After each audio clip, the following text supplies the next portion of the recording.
highlighted. Some are quick wins. Stop the IBC recruitment, make it more participatory.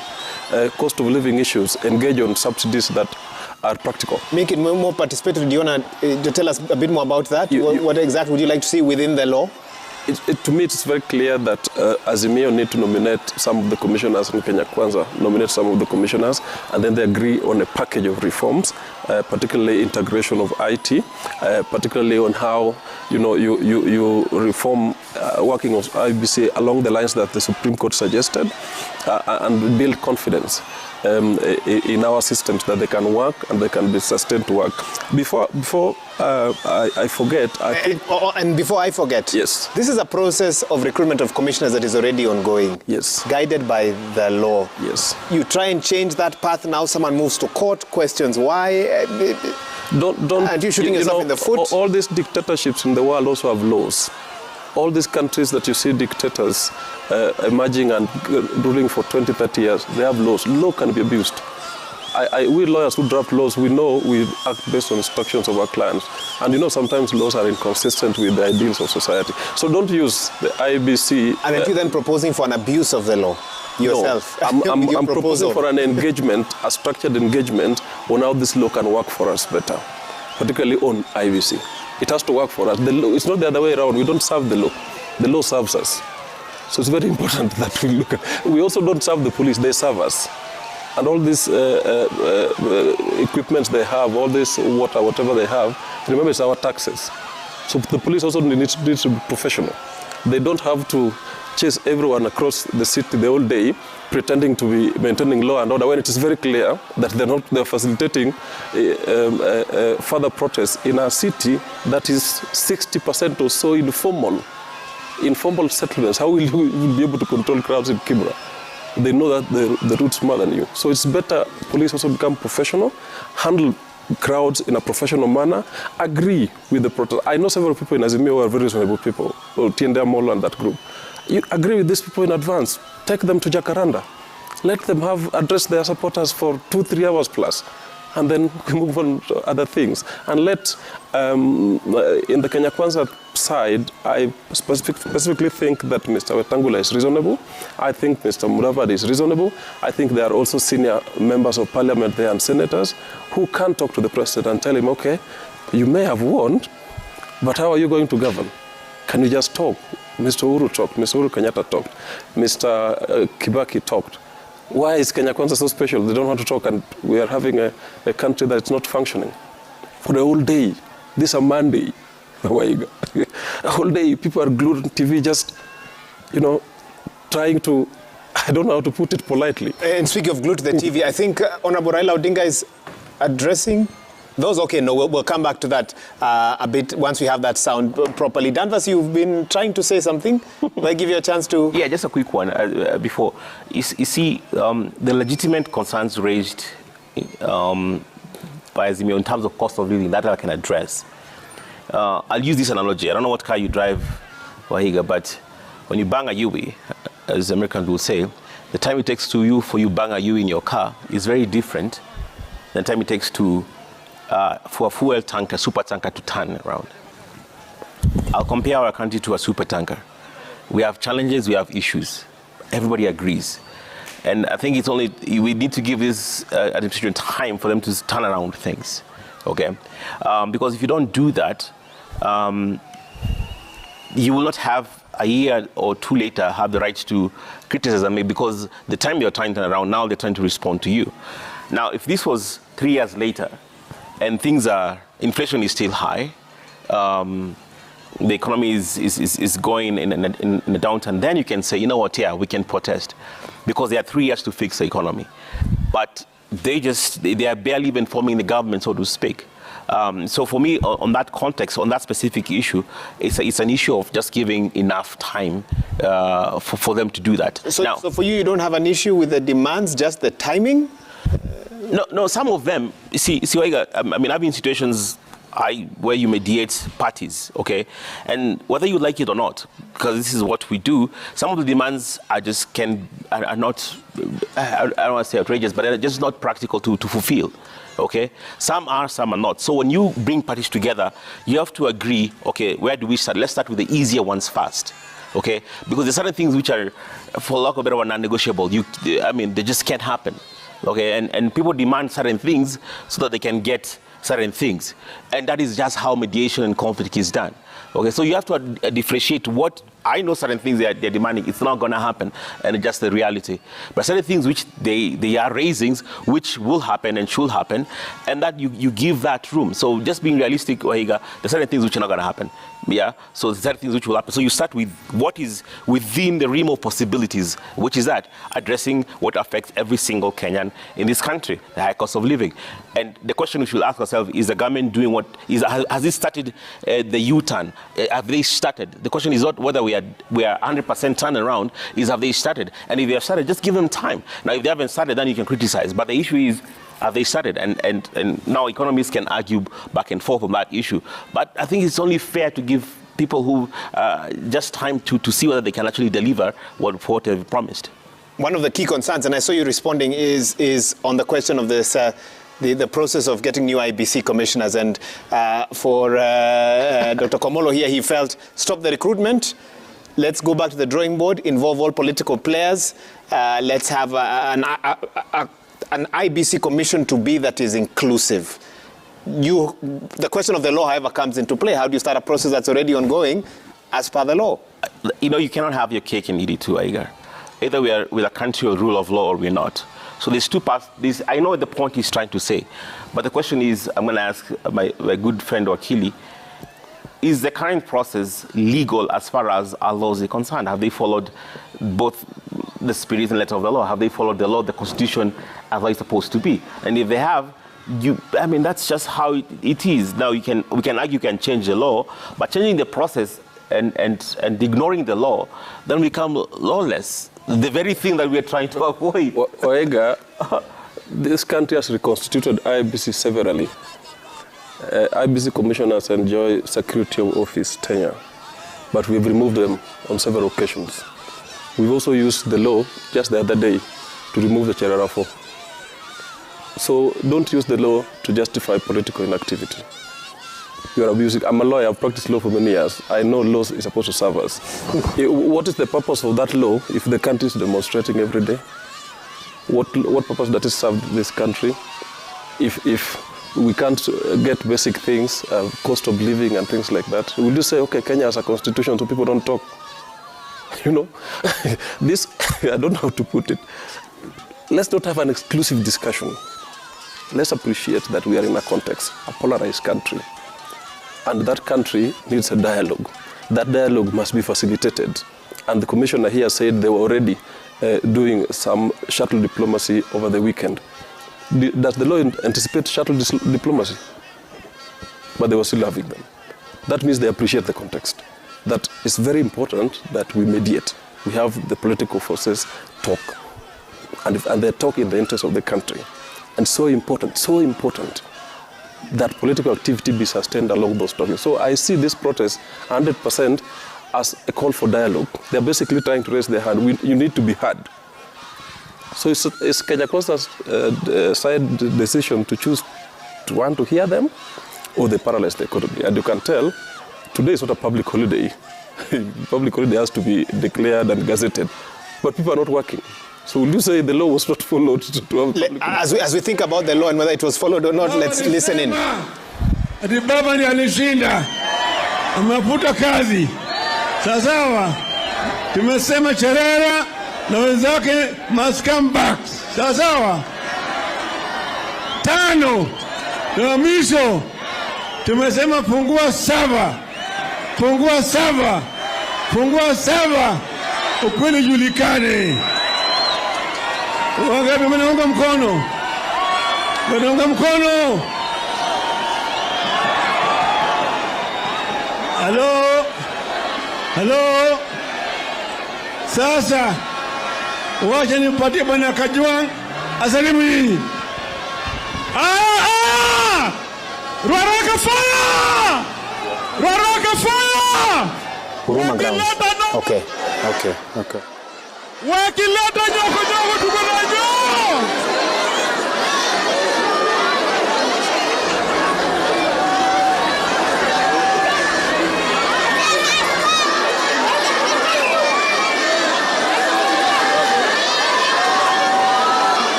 Karibu kuwa viongozi, lakini nawashukuru kwa sababu nyinyi mtalinda katiba yetu.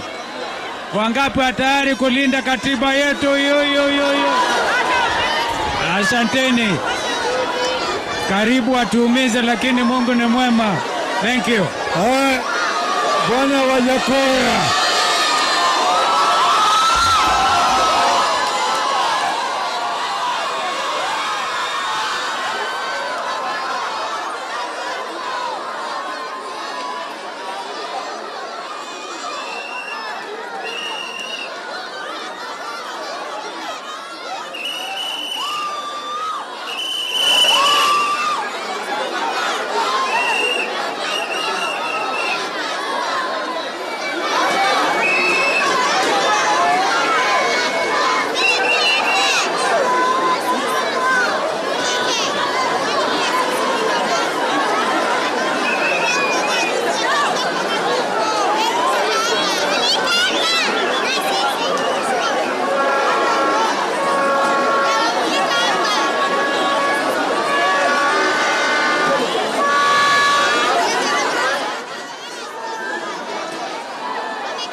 And we continue to bring you live images on this day of protest from Eastleigh within Nairobi County and from Mathare within Nairobi County. The convoy now in Mathare, having left Eastleigh, where our Faisal Ahmed is on standby to tell us more. Faisal, what's the latest? We know most of the convoy now should be through, having left Eastleigh into Mathare. But can you just quickly recap what's been happening in Eastleigh, Faisal? Thank you very much, Wahiga. As you've said, most of the convoy has already made its way towards Mathare, where the main party leaders are. But here in Eastleigh, police have actually managed to cut off some of the supporters and protesters who are headed towards that direction at the Juja Road intersection. That's between the Eastleigh Main Street and Juja Road. And that's where you can see a lot of the protesters lining up and burning tires. And police officers are on the other side of the road, throwing water at them using the water cannons and also tear gas. Most of the shops around this place, which would ordinarily be open at around this time, are still closed, or rather did close after the Azimio convoy passed through Eastleigh. And those are just some of the shots from the police officers, as you can hear, that they are firing tear gas canisters at the protesters who are here. They have managed to cut off a good number of the protesters who are headed towards Mathare, together with the first convoy that has already made its way there. Juja Road, which is the link between Eastleigh and Mathare, that is actually a no-go zone. We have seen multiple tires burnt along the road, and police officers have actually cordoned off that section of the road using the water cannons, and no vehicles, motorcycles or people are allowed to go past that barrier or barricade that has been set up by police officers. Now, residents who live here are actually just spectating, some of them on top of balconies, looking at what's going on here, as most of the supporters are cut off at the Juja Road intersection. Wahiga. All right, Faisal, thank you so much for that. Just painted for us a picture of what's been happening over the last 30 minutes or so. He tells us that at the moment, Juja Road linking, of course, Eastleigh and Mathare, a no-go zone. And you can see a lot of the activity still on the roads there. The convoy now in Mathare moving very slowly along. Earlier on, we had been told that some of those armored water cannon trucks had trapped the convoy. There was sort of one at the front, one towards the back, and the convoy, those in the convoy could not move forward or move backwards. That was a bit of a precarious situation.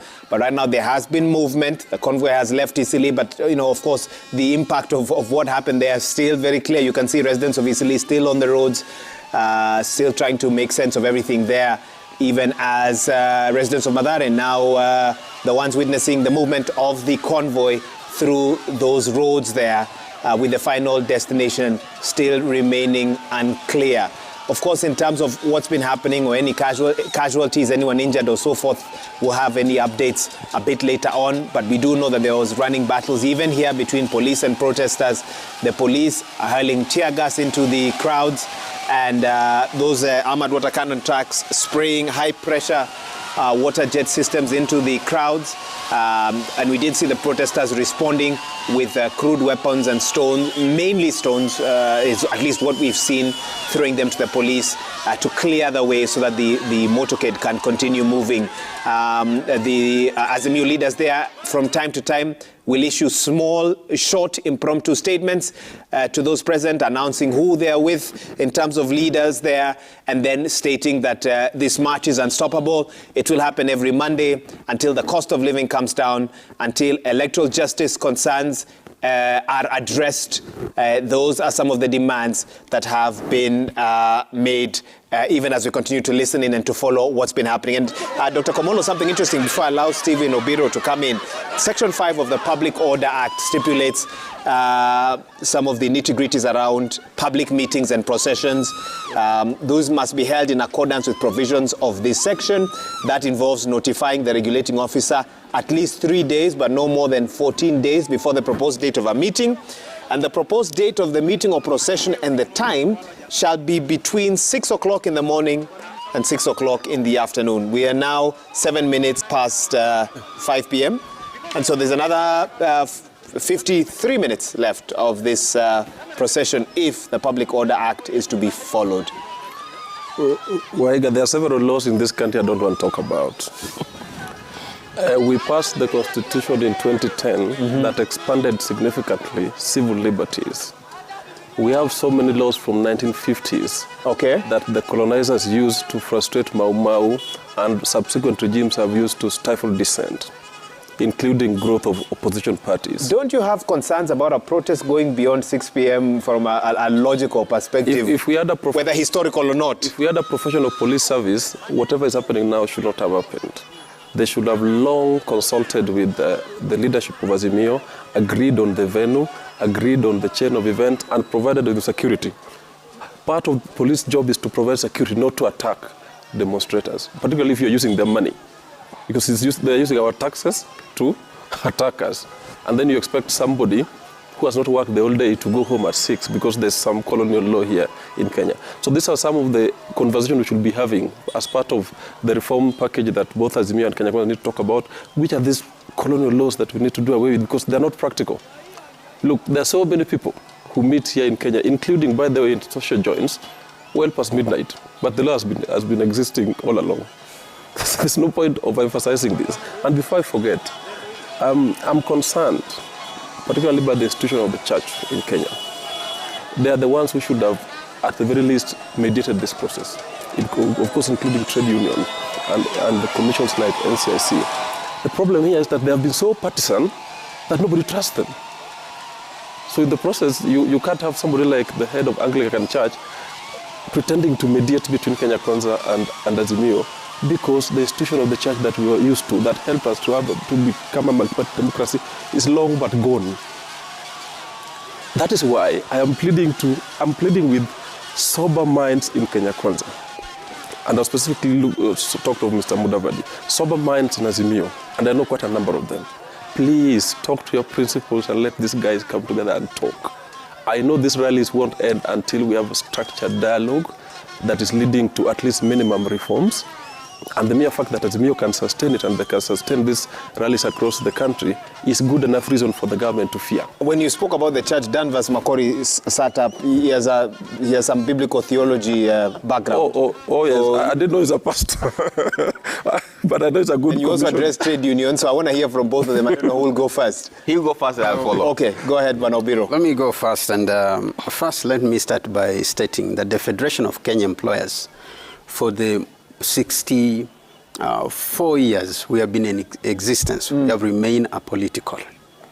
If you are here, the events leading to the elections last year, you can't say FKE never took sides, political sides.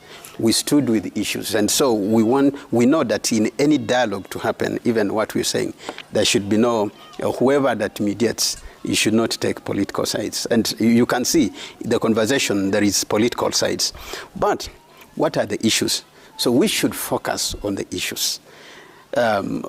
What are the issues that are being advanced, the issues that need to be addressed, and what environment can we create for them to be addressed? That is very important, other than trying to look at the personalities or making them personalized.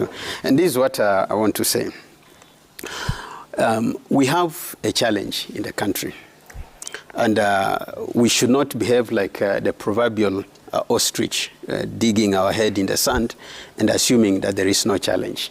We have a challenge that both sides need to be alive to.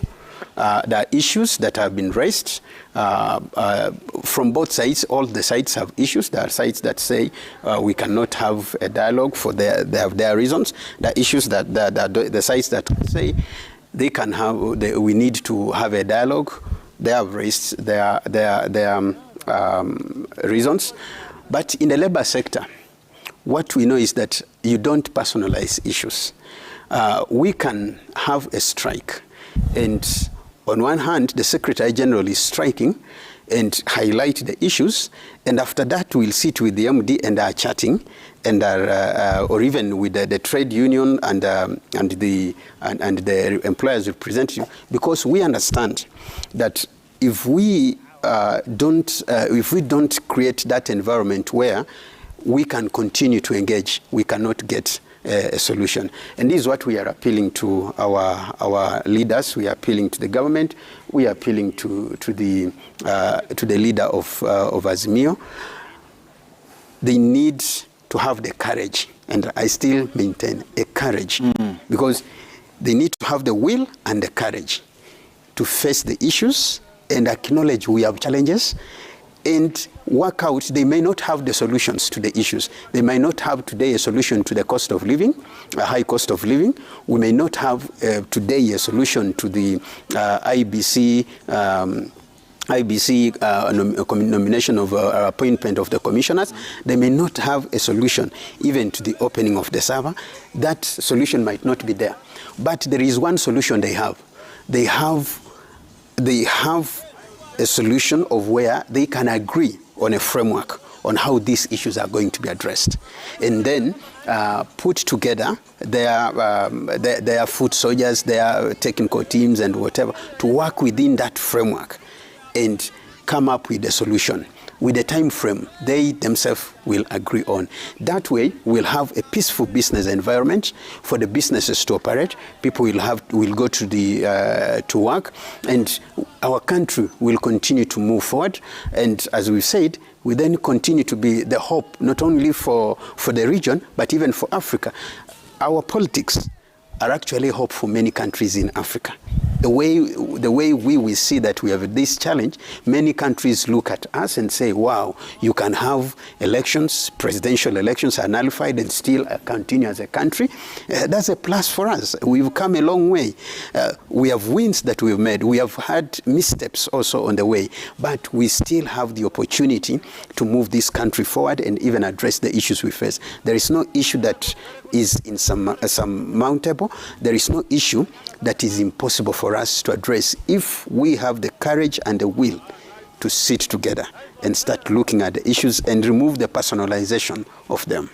Danvers, I know you don't represent the church here today in a formal setting. We've called you here as a commissioner with the NCIC. But Dr. Komolo feels if we needed a neutral arbiter in this matter, he would not be the first to call the church to wade in. I will differ on him on a few things, first of which are factual. First of all, as a commission, we work closely with the Interreligious Council of Kenya, which is both Christians and Muslims and Hindus. And why I'm saying this is because Wakili had a sweeping statement. Generally, their church is biased. And I think the Conference of Catholic Bishops will greatly disagree with him. Because if you look at some of the mainstream churches, they've not really, they call both sides out when they're wrong. Okay, they were the first to say there's no more campaigning in our platforms during the campaign season. They say no, we don't care which side you belong to, but the pulpit is the pulpit. If you want to say a few things, go outside there and speak. The Anglican Church, too, the provost, I think, of the All Saints has been here, even on your studios, and he's been critical of the government too, and the Azimio leaders. Having worked closely with them, I can tell you, majority of the Chile mainstream churches, they're not really biased. Now, I understand where you're coming from, but they're really not.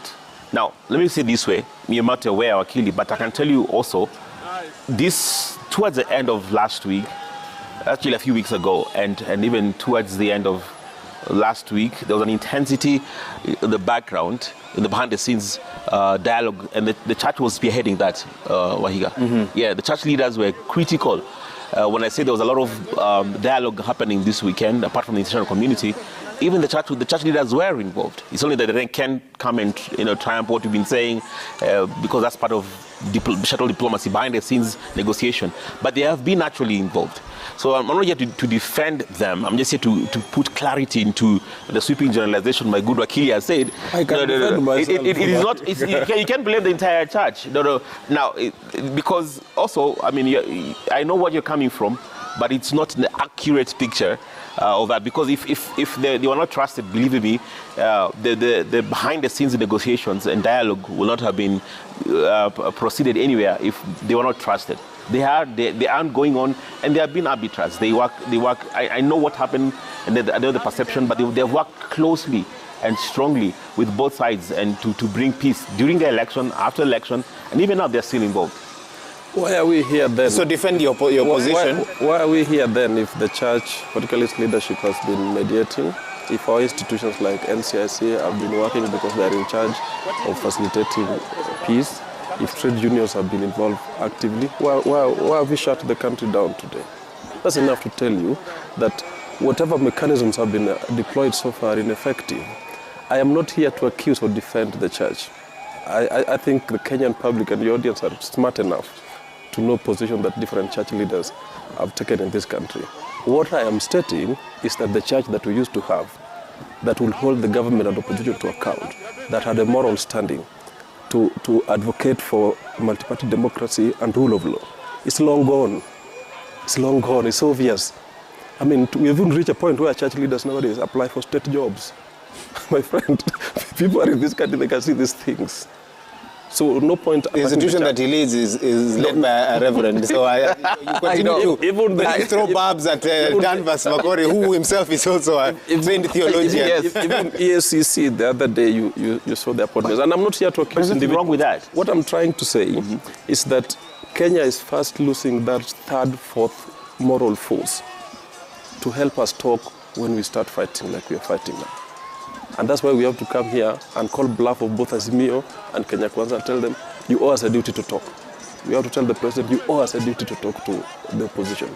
We have to tell the opposition, you owe us a duty to remain vigilant and talk to the government.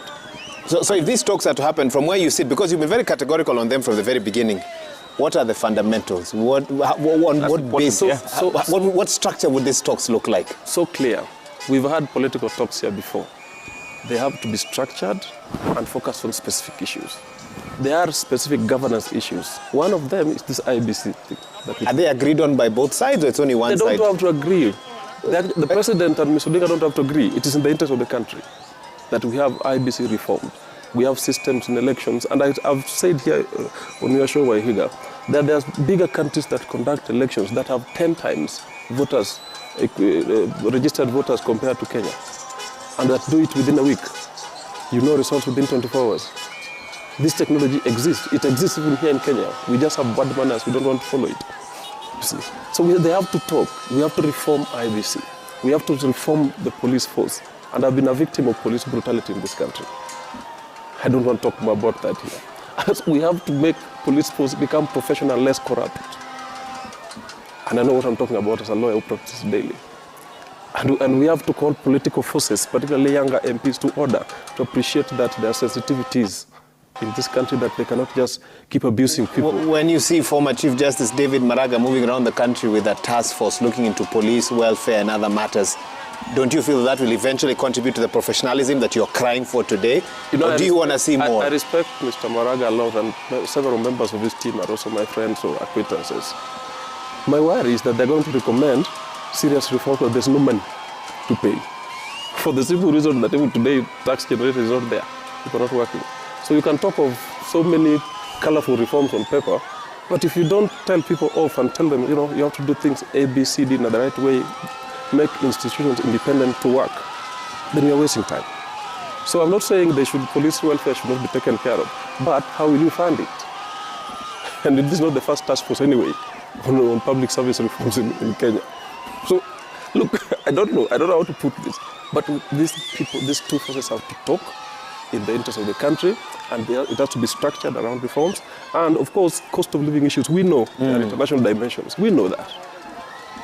Kenya didn't create the war in Ukraine. The geopolitical forces that are at play in Kenya are sometimes beyond us. But, and remember the former president had some subsidies. We can talk on subsidies. We can talk on social welfare reforms. And we want to come back to your show now to hold the government accountable on its manifesto. Because I have so many things in Kenya Kwanza manifesto that I also want us to talk about. But let's start with first things first. Azimio, Kenya Kwanza must have structured dialogue, and it is in their interest to start it this week. If we wait for another demonstration and it picks up in Mombasa, in Kisumu and other parts of the country, and Nairobi is kind of the artery serving all other parts of the country, then within 2 months, I think the dollar will be 200. And employers and importers know. The consequences are so grave. So, Waihiga, I think we've reached a point in this country where we have to call the president's bluff, call Mr. Odinga's bluff, and tell them, you have to talk. We love you, yes, but we cannot be the perpetual fighting mode, knowing very well that a winner-takes-all approach in Kenya won't work. How many times have we debated this? You cannot have a country where there's a significant section feel left out. And people look at inclusion in this country based on positions in the executive. So since you can't change that mentality of looking positions in the executive, why don't you reform it to create more positions? How many more? If you can create 50 cars, what is so difficult about creating prime minister? What is so difficult about creating deputies? Yet you can create 50 so-called cars, and you know it's unconstitutional. And that will solve the challenges that bedevil this country. It will first engender inclusion. Perception is very important. It will create room for people to believe that they are being included. Then we can talk about further devolution, strengthening other layers of government, making NCIC work. At the moment, they just go to hotspots and produce reports. Nothing very special. You continue to throw shots at Danvers. I didn't have the right to reply. I didn't even know that Danvers is a commissioner. I've just done today, and I have nothing personal about Danvers. I'm criticizing institutions that we created. Okay. Let me allow Stephen to say something before Danvers. There is a masters a reply. Fundamental problem that we are facing as a country. That in this conversation, it comes to the surface. And of course, we have a situation which we have to react to and we have to address. But then we have a fundamental problem of lack of our value system that guides and gives us the principle of how we make decisions, how we address issues, how, if there are issues, how we go about them. And until we start looking at our value system that is going to guide us and how we engage in different situations, what we are seeing today, whether the challenge with the IBC, challenge with the cost of living, the elections, and all these challenges we have, today is not going to be the last time, or this year, the last time we are going to face them. Many years to come, we'll continue to experience different challenges in different forms. But we need to have a value system that guides on how we address these issues. And that's what we're saying. For us, where we sit in the labor sector, one of our values is social dialogue. That no matter what is happening... I apologize for interrupting you. Just hold on that thought on the labor sector. Let's listen in. Sisi tunasimama na Mungu ya Wakenya. Nasema Wakenya wanataka ukweli. Wakenya wanataka haki. Wakenya wanataka chakula. Wakenya wanataka maji. Wanataka elimu. Wanataka matibabu. Wanataka kazi. Sio wanataka. Sio wanataka. Tukidai haya kuna mabaya. Hakuna baya, sio? Hawa jamaa wameshindwa. Wameleta ufisadi mingi. Wameleta ukabila mingi. Wameleta ubaguzi mingi. Lakini sisi tuko na haki. Ndio sababu natoa shukrani sana kwenu. Tulikuwa tunataka maandamano ya amani. Jamaa wameleta silaha. Wameleta tear gas. Wameleta risasi. Lakini mambo bado.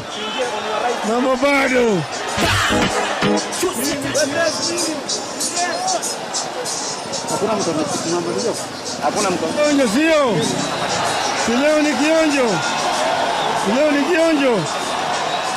Wale ambao wako hapa wakusikia.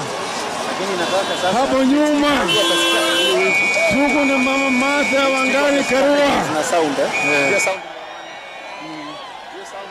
Tuko na Mheshimiwa Stephen Kalonzo Musyoka. Mheshimiwa Eugene Wamalwa. Mheshimiwa Jeremiah Kioni. Mheshimiwa Lushiri Wajakoya.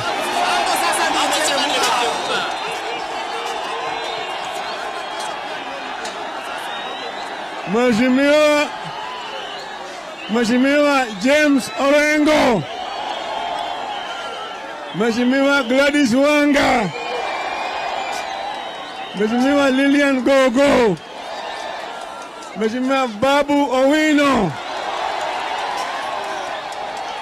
Mheshimiwa Salasia. Mheshimiwa Rosa Buyu, TJ Kajwang', tuko na Otiende Amolo, Teddy Mwambire, Mheshimiwa Godfrey Osopsi, Mheshimiwa Oron kutoka Kisumu, Mheshimiwa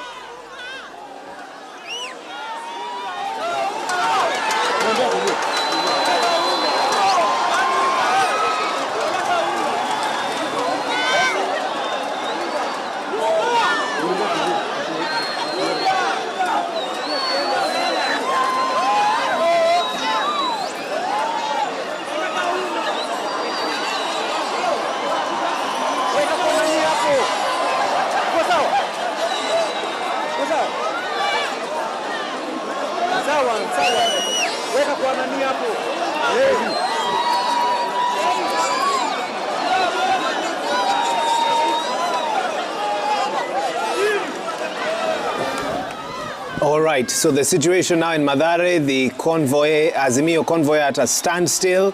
Various leaders there acknowledging the greetings of their supporters.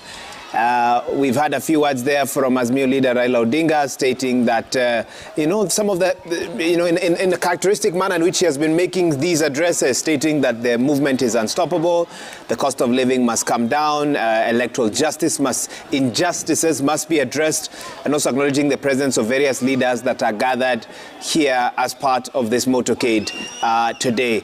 Earlier on, we had also continued to show pictures from Eastleigh where other supporters of Azimio had tried to join this motorcade but were being prevented by the police from joining, and so there was some sort of altercation between the authorities there and the protesters, but that was earlier on. Right now, all focus here on Mathare, where this motorcade continues on its way. Of course, many questioning whether Section 3 of the Public Order Act will come into effect at 6 p.m., which stipulates that public protests like this one can only happen between 6 a.m. and 6 p.m., which is now 5:30 p.m., meaning that as per the law, there would be another 30 minutes or so remaining for this protest to continue before those who are involved would have to disperse until tomorrow, if they so wish, and if they had also applied for another protest. Of course, we know earlier on Raila Odinga had stated that this protest will happen every Monday moving forward until their demands are met.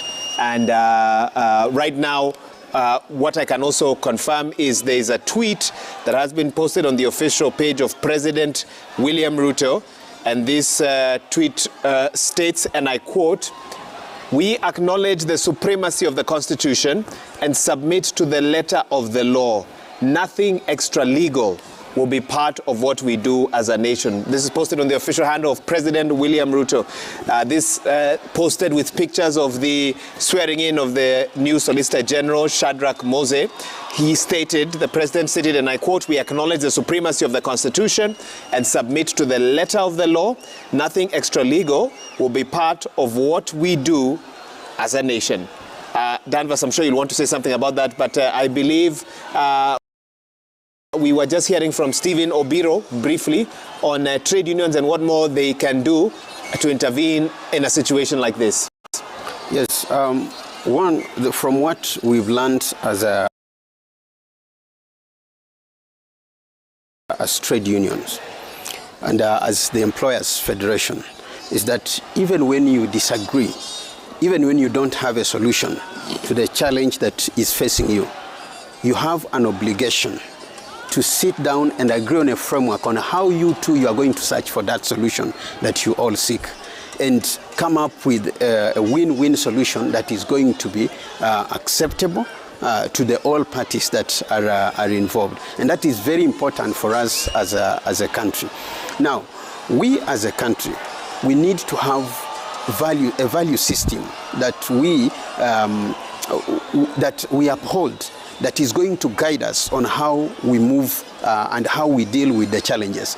All the challenges that we are going to face today or even in the future, we don't know them. Some of them will come with a big magnitude, some of them will surprise us. But if we have a value system that allows us, gives us the principle on how we are going to deal with the challenges, whether you are in the opposition or whether you are in government, then we are going to have to be able to move the country forward, and we're going to deal with all these issues. And that's what we, the Federation of Kenya Employers, stands for. And that's why we are calling and asking that it's important for the leaders to be courageous enough to sit and face one another and not assume that there are no challenges. There are challenges. We know the business community and the businesses need to operate, and we need to operate in an environment that supports our activities. We have employees that need to move from one point to another so that they can access their places of work. We need them to move in secure corridors. We don't need them to be exposed to a lot of risks. And we have national issues that needs to be solved. So let's work on a framework, and the leaders need to have that courage to address those issues. Thank you. Danvas, you've seen that tweet there on the official account of the president, and just for avoidance of doubt, I can read it one more time just in case you did not catch that. It was posted 1 hour ago with pictures of the swearing in of the Solicitor General, Shadrach Mose. He states, and I quote, "We acknowledge the supremacy of the Constitution, submit to the letter of the law. Nothing extra-legal will be part of what we do as a nation." Like the president actually is absolutely right. That's what I've been saying here. There has to be some fundamentals of when it comes even to dialogue. There has to be what is the ground rules, what is fact, and actually is very right.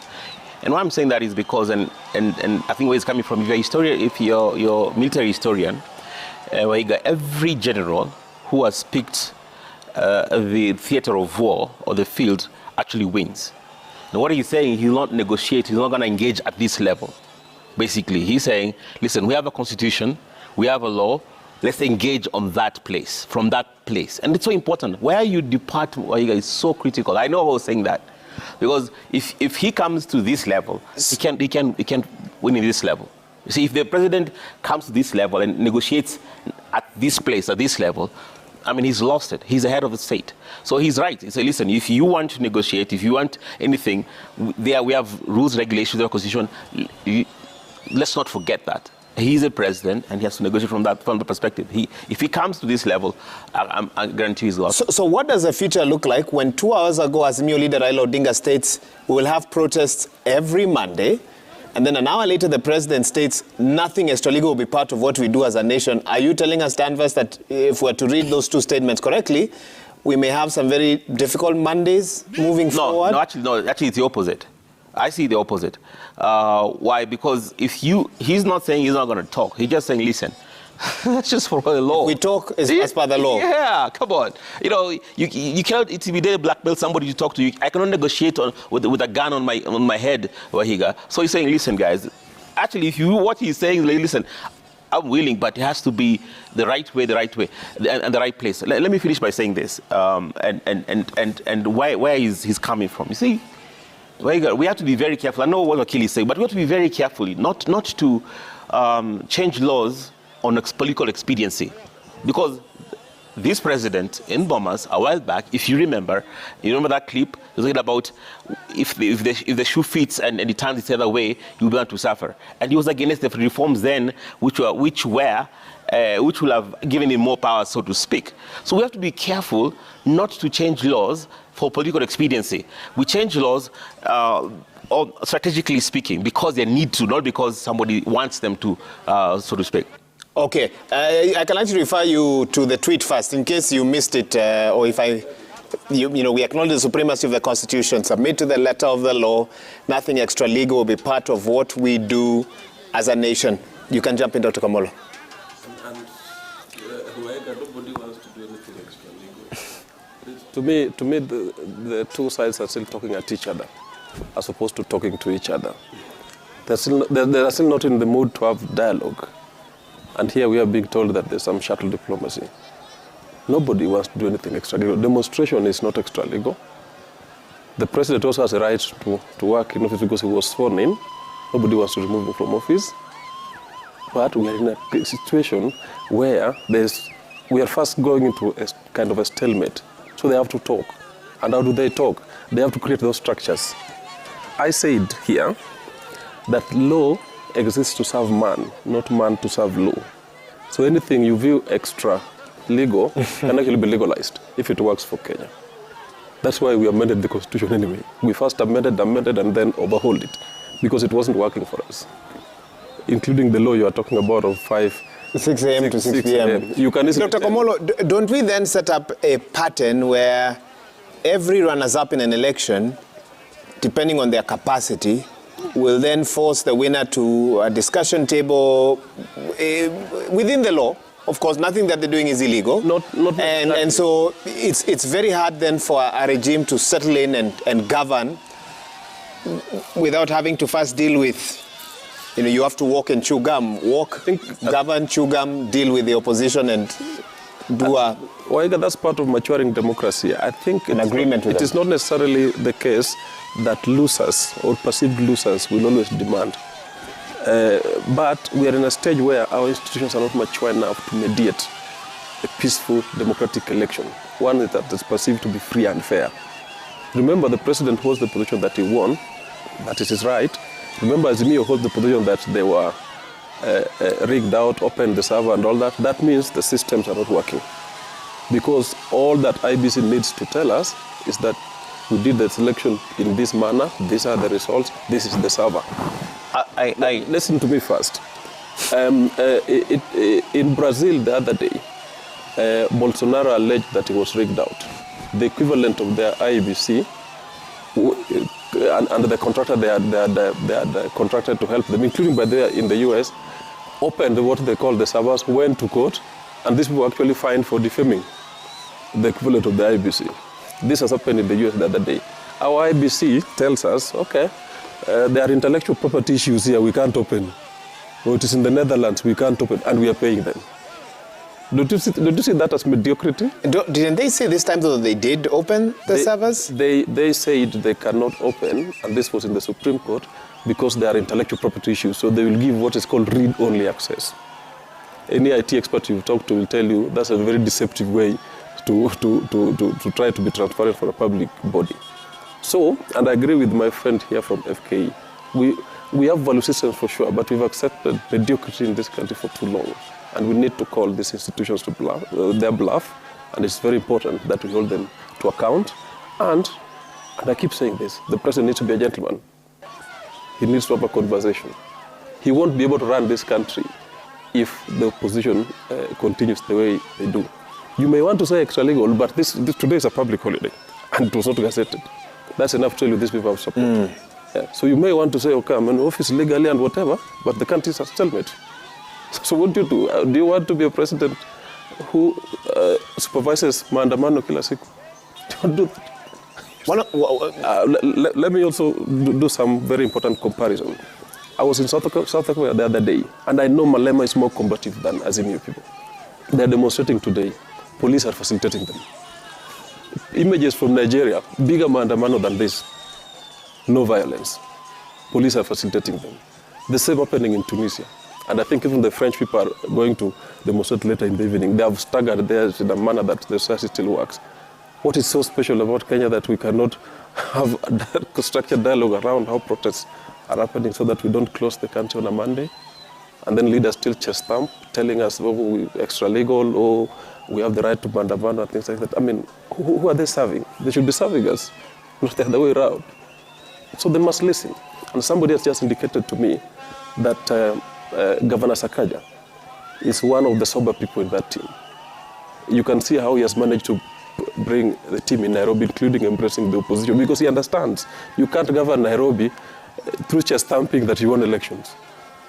Nairobi is a crucible, it represents Kenya.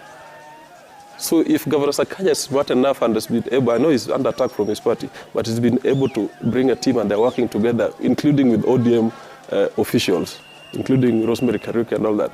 What is so difficult in the national leaders coming together and agreeing on some package of reforms? Then the president governs in peace. Or President Uhuru did a lot to Wahiga towards the end of his term because he understood the value of consultations. And he was able to do a lot of infrastructure projects. Right now, my friend Onesimus Murkomen has not even commissioned one road 6 months later. Because, first, their approach to geopolitics is wrong.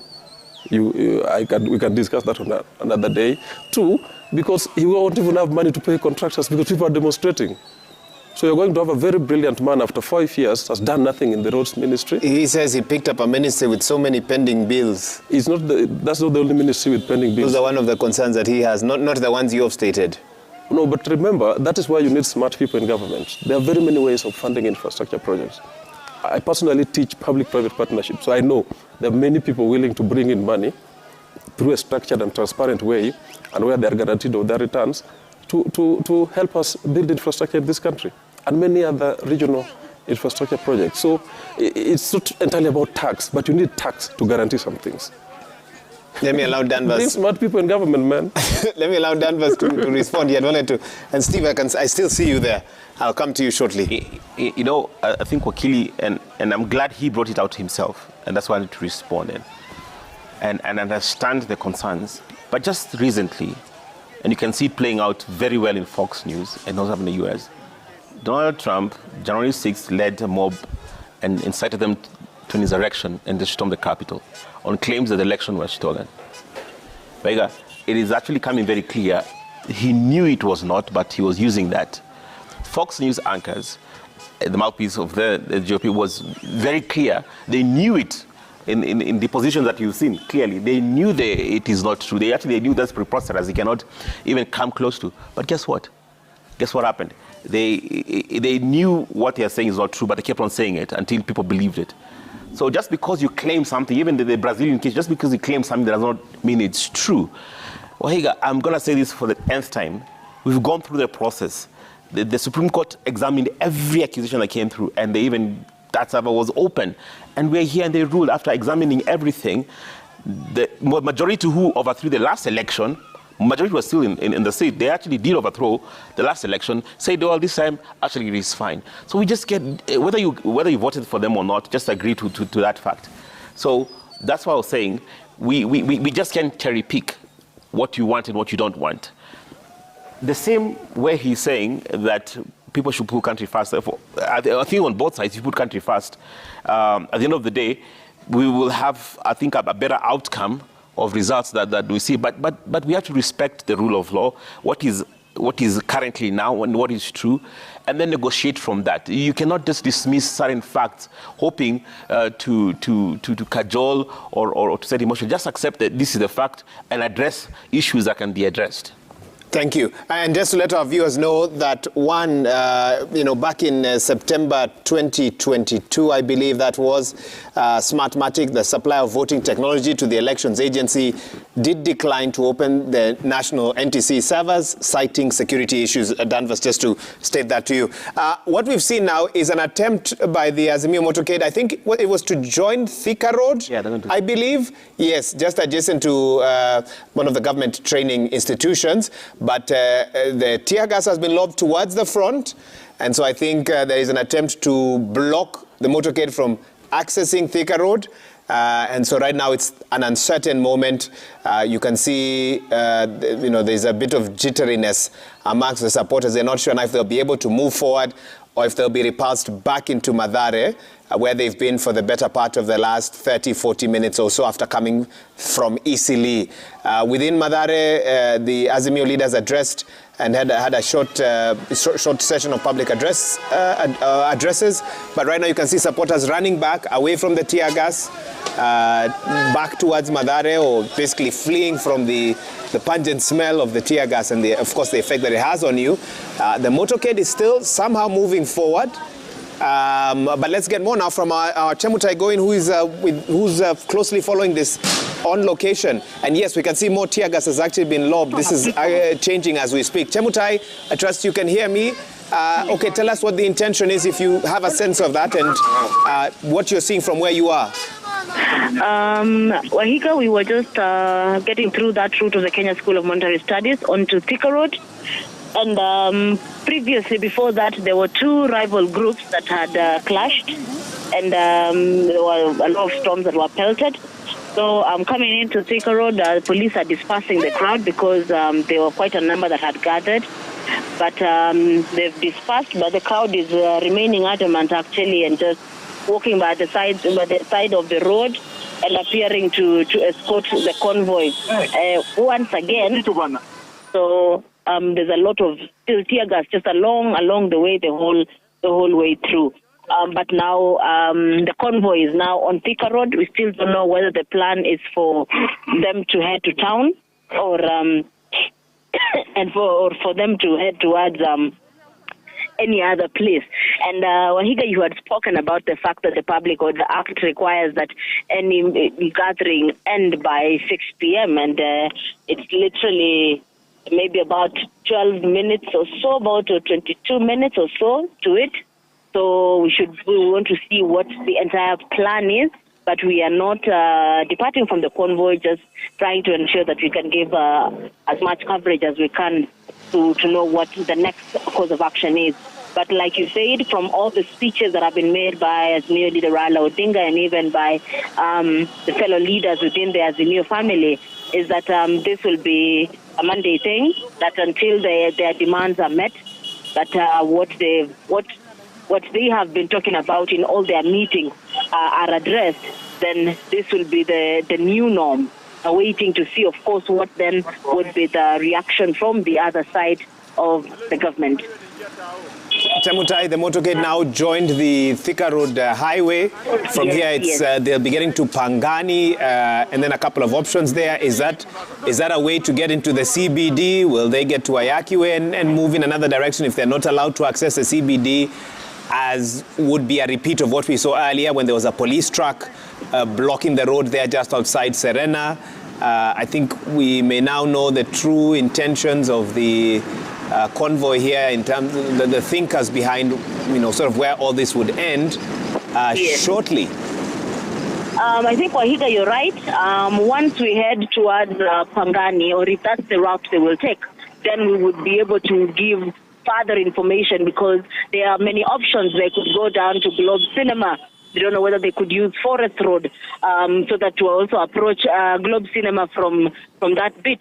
So we are also looking forward to finding out whether that is the plan or actually it marks the end of the day, and whether the message is home for the people that as your leadership wanted the message driven to.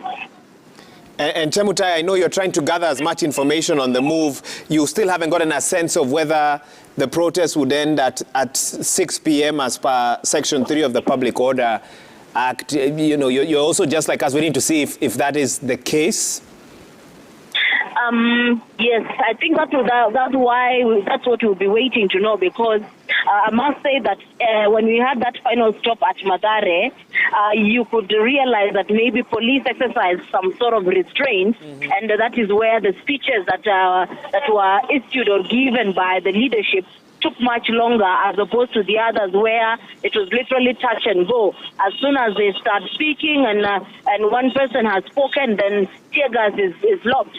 But then also, there were also maybe some logistical challenges that could have been meted on the police, because the route that we've gone through is very narrow from the area of all through from Isli cutting into Mathare is very narrow, and at some point you could see that some of those protesters realized where the police were lobbing tear gas from, and that is how they started pelting those particular areas with stones, because they had been able to see that this is where those police officers are.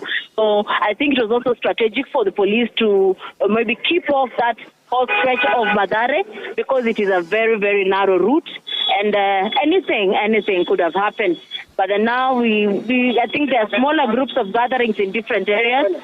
We are trying to see where they're headed. Chemutai, if you can still hear me, has there been a sense in which the messaging has changed from what was being said by Azimio leaders at Serena to what you are hearing at Isili and finally Mathare? Has the message changed in any way, or sort of is there been a consistency of the demands? No. The list has actually not changed.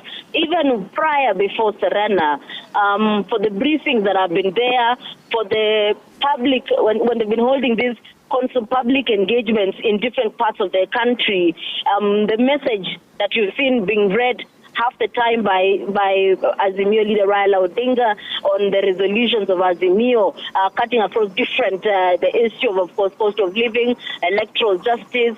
They want the process of reconstitution of IEBC stalled.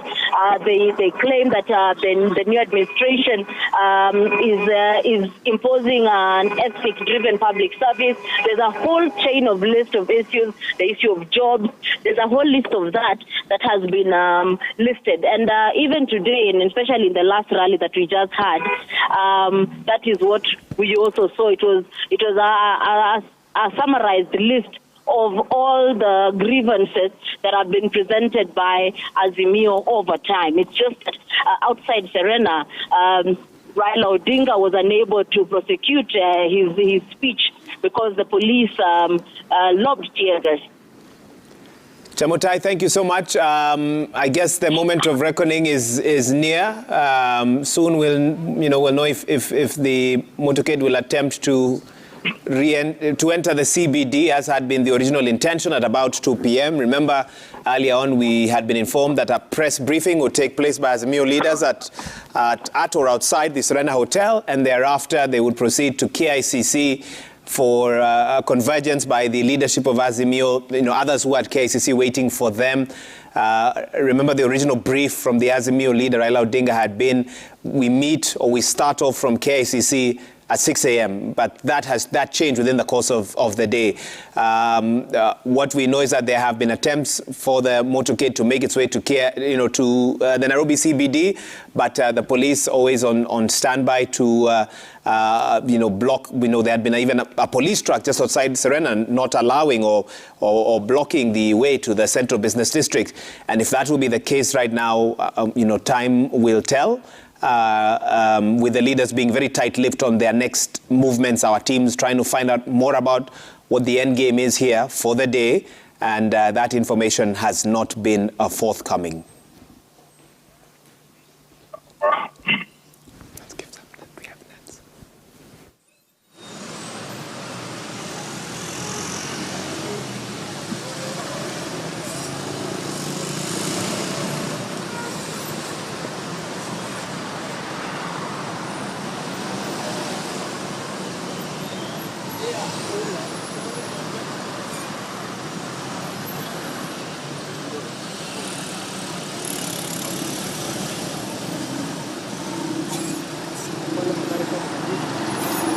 There are pictures here, and we have Stephen here with us, Stephen Obiro, Head of Advocacy, Consulting and Partnerships at FKE. It does look like a few people went to work. I've seen other vehicles now. Some of the other roads were quite deserted, but when you look at this, hopefully a little business went on in the city and in the county. Stephen? Yes, there were a few people who managed to get. But you need to look at the structure of our economy. If you see at the road, those are people who are driving cars, mostly the private cars. What does that tell you? Most of our employees are not people who commute using their private cars. And so that's why we are saying there needs to be a solution so that the workers can be able to move safely, and even the traders can move safely from their places of residency to the places of work and places where they do their business. That would be really good. And even if everything ends sort of today and there's no protest tomorrow or the days to come, what are the anticipated spillover effects into the rest of the week if you start your Monday with the kind of day we've had? Definitely the plans for the week have been disrupted, and so you have to go on the drawing board and come up with new plans on how now your week is going to move.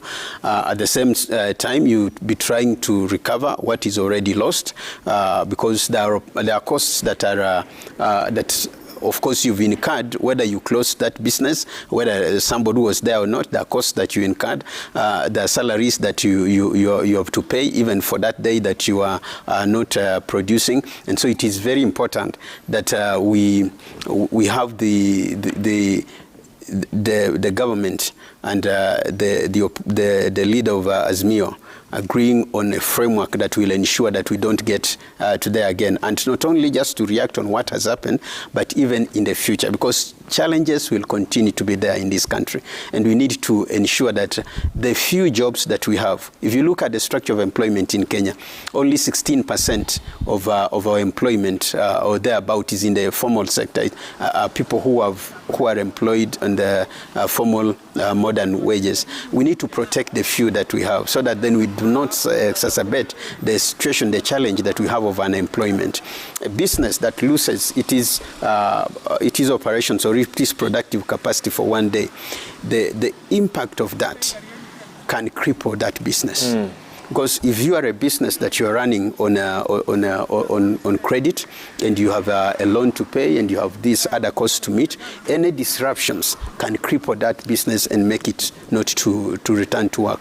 An example is some of the business might be restaurants in downtown, and those restaurants had supplies, and perhaps those supplies have gone, they have been wasted. What happens? There is actually a capital being lost. And it's very important that we don't allow this situation to continue for long. And that's why a framework, they might not have the solutions to all the challenges, but let them work out on a framework on how they're going to solve the issues. I'm told we're due for a break soon, so let me get some final thoughts from each of my guests. Dr. Komolo, I'll start with you on your parting shot, and please make it a brief one. The question has always come up of how to comprehensively separate our business environment from our political environment. So that as the political class continues to test our democracy, our business community thrives and grows. Wishful thinking, or some other countries have seemingly found a way to... Total wishful thinking. Business is directly linked to politics. Businesses invest based on policy priorities of the government. So you know predictability, you know certainty of what the government wants to do, and areas where public money is likely to be pumped into. Businesses thrive on infrastructure. Infrastructure is developed by government. So there's an inherent connection between public and private sector. So it's very important. And by the way, there's no country that has separated them. Literally every country, businesses follow public priorities. Okay. So and your parting shot? I think as my parting shot, I just want to plead to the very few voices of reason in both Azimio and Kenya Kwanza, and ask them to deliberately reach out to the president and tell him he is the president. It's so important that he engages. So important. Okay. And that he does it as soon as possible. So, my friends in government, voices of reason, please talk to the president. No need for chest thumping. Engage the opposition. And we are here to help also in proposing legal reforms that can stabilize the country going forward. Okay. And we know them. Thank you. Danvas, a parting shot, a brief one? The history of our country has shown that no matter what we face as a country, at the end of the day, we must dialogue. From the Kanu era, they dialogued. Moi era, they dialogued, and even now. So to me, it's important. And there has been initiations in the past for dialogue. I pray that sane voices will prevail, and we'll put the country first, and then peace will prevail. Not to forget that we've had the past few weeks, they had peaceful rallies, so to speak. So today we've seen the chaos that have ensued. So for the sake of our country and for the sake of our citizens, I pray that dialogue will prevail and sane voices will prevail. That way, as we can set the country in a path of prosperity and peace for the future of our country. Thank you. I think that's a good place to leave it, and Dr. Komolo doesn't want to respond to that, so we'll... No, I'm not going to. That's a good place to be.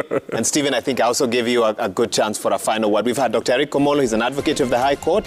Thank you for joining us. Stephen Obiro, Head of Advocacy, Consulting and Partnerships at the Federation of Kenya Employers, Asante Sana, and Danvas Makori, a Commissioner at the National Cohesion and Integration Commission as well. Thank you so much for your time. Gentlemen, thank you for everyone who's tuned in. We now take a break, take you back to some of our regular programming, and of course, Citizen Nipashe at 7 p.m. will have many more updates for you. Our teams continue to follow the situation on the ground, and should there be breaking news, we will bring that to you and also continue to update you on our digital platforms as well. Thank you so much for tuning in. My name is Wahiga Mwaura.